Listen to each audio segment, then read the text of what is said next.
Greetings friends, hope you're all doing well. Today I wanted to go through some of the things that I used to help me study while I was in college. Now I haven't been to college in about 6 months now and I do plan on going back, but these tips continue to help me even though I'm outside of like a learning or lecture environment. The educational system for most of America and a lot of the other places in the world is just really not in a good spot right now. A lot of college focuses on the lecture format right now to where professors go on and on about topics for 45 to an hour and 30 minutes. And for a lot of people, they don't really learn that well in those kinds of situations. Now for me, I worked pretty decently in the lecture format, but then there's still the homework that's usually due for universities. A lot of these assignments are centered around essays and questions and tests and quizzes, and a lot of the way that people retain information for those things don't actually help them later on in life. There's a lot of studies around this and a lot of information on it. I'll try to link to some of it in this video so you can look at that further. But basically, lectures and tests and quizzes don't necessarily seem to help students. But there still may be generally good and awesome and wonderful information that people might want to learn in college, but just aren't able to because college usually makes it pretty boring. So this one tip and one way of looking at things may help you in your university study or in your school study, and may shift your perspective a little bit on how school works and perhaps make things a little bit more fun for you. Because there's genuinely information that's taught in college and that's taught in high school that I wish I could have remembered better than I do now. I've had to go research some of it again and look it back up because I've forgotten it, and I really wish that it stuck with me the first time through. So this is one of those ways that I used to take stuff and try to shift my perspective on it to make it more fun so that I'd remember it down the road. First off, I want to note that I did not come up with this idea. It's not a study tip that originated with me, but I definitely put it to use in college, and there's a specific example of when I put it to use, I think, for the first time. And so I wanted to offer that so that way that you can go back out and kind of study it more and maybe apply it in your own life. But again, I didn't come up with this. Say so if you should notice. So like I already said, I was pretty decent at college. I was able to understand the lecture format a little bit more than most of my peers, and I was able to kind of flow with it a lot better. I was able to stay interested in the topics, and I would like write notes and type on my computer so that I could remember things a little bit better.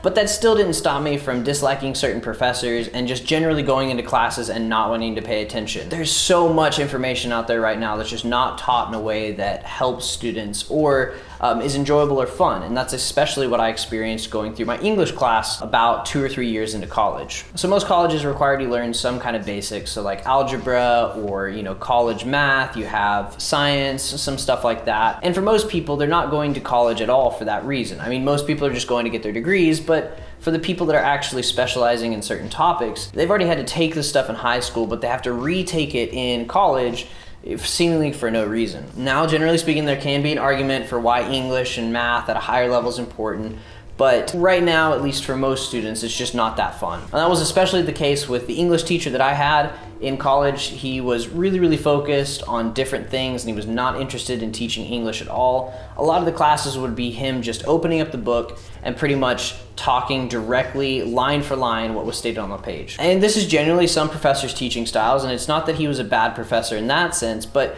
you could really tell that he wasn't interested in what he was talking on, and he wouldn't add anything to the conversation. So a lot of us students really felt like we could literally just read the book and do better at the class than we were doing with him. And this is a major problem because in college you're paying thousands of dollars for these classes, and when it feels like you could literally just go read a book instead of talking to this guy, it's like debilitating, really depressing, and it feels kind of just wrong. So especially when it came to his homework, most of the class was not interested in doing it well. A lot of the people cut corners and just kind of did it the least that possible on those assignments.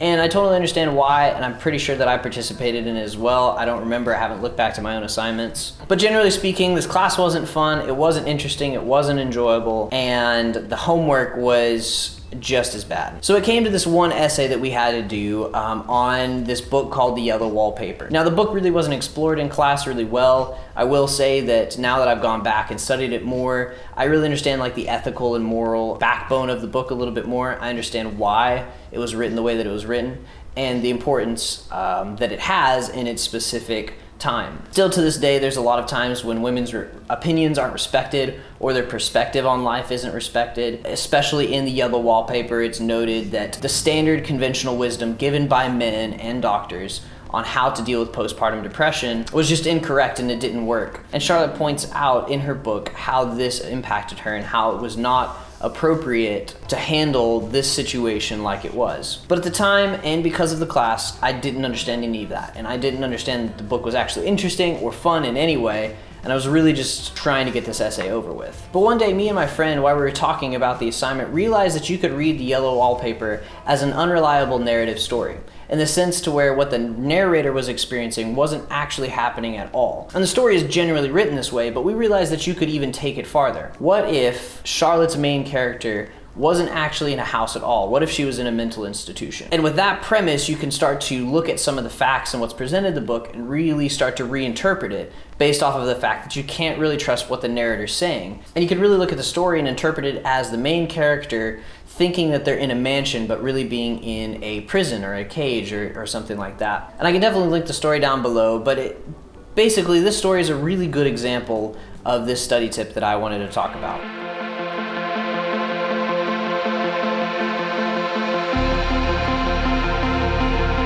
Even though I didn't like the class or this English professor, I remember that assignment specifically because I took something that I didn't like and wasn't enjoying and related it to something that I could actually be interested in. All I had to do was take a look at the yellow wallpaper and kind of look at its narrative and talk it through in an essay. But instead of just writing it normally, not putting any effort into it, by looking at it from a different perspective and trying to reinterpret the story, it added new life to the whole situation.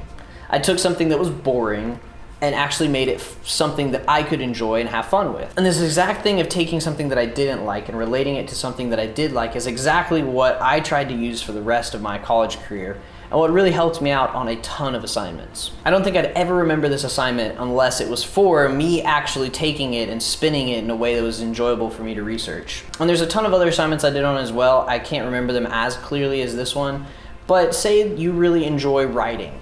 And even though the class doesn't require you to write a specific paper in a specific way, do it in a way that you enjoy and maybe twist what the professor is looking for or your teacher is looking for just a little bit to where it's more enjoyable for you. A lot of times people are required to write essays or do certain topics, presentations. Try to always find a topic that you enjoy or spin it in a way that can relate to something you enjoy. Take the main focus of the paper or the presentation or whatever the case may be and shift it towards something that you're actually passionate about. Like I said, it doesn't have to be the main point of the paper, but it could just be something a little bit in there that allows you to enjoy what you're doing. For instance, I really like handwriting and studying languages. So during class, I would, instead of taking notes on my computer, take notes in hand. And I would work every day on improving my handwriting and making sure that it looked really aesthetic and writing all my notes in a way that felt pleasing to write them. Because not only was that helping me out, it was taking whatever the professor was talking on and translating it to something that I enjoyed, to where I was writing down notes and I would actually have a better recollection and memory of them than I would in any other case. There's a lot of stuff that's taught in college and in high school and in university that's not really explained. There's no why behind the what. There's a lot of times that topics that are kind of relevant to today, in history topics and whatever the case may be, are talked about but then quickly passed over. The next time your professor, your teacher does this, ask questions specifically about that topic. And even if they're not interested in explaining them, do your own research on them. Whatever you enjoy, focus on that and make that your central interest in that course.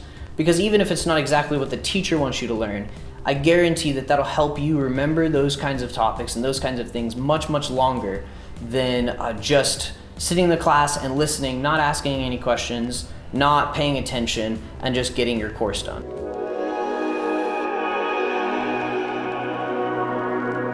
Both my camera and my monitor are pretty much dead right now, so I'm gonna go ahead and end it quick and go from there. But hopefully this has been helpful for you, this idea of just taking something that you don't like and relating it to something that you do. Obviously, I don't think I explained it as well as I could, but I'll try to revisit this topic later on and kind of explain it a little bit more. But feel free to play around with this idea and let me know how it's working for you in your college or university experience. I love you guys. You're awesome. You're amazing, wonderful, beautiful human beings. I appreciate each and every one of you.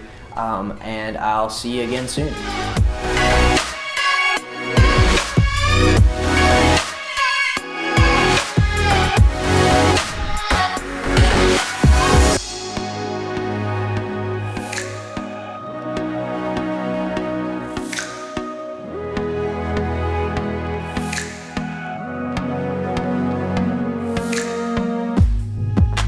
You know that I want you, so come a little closer.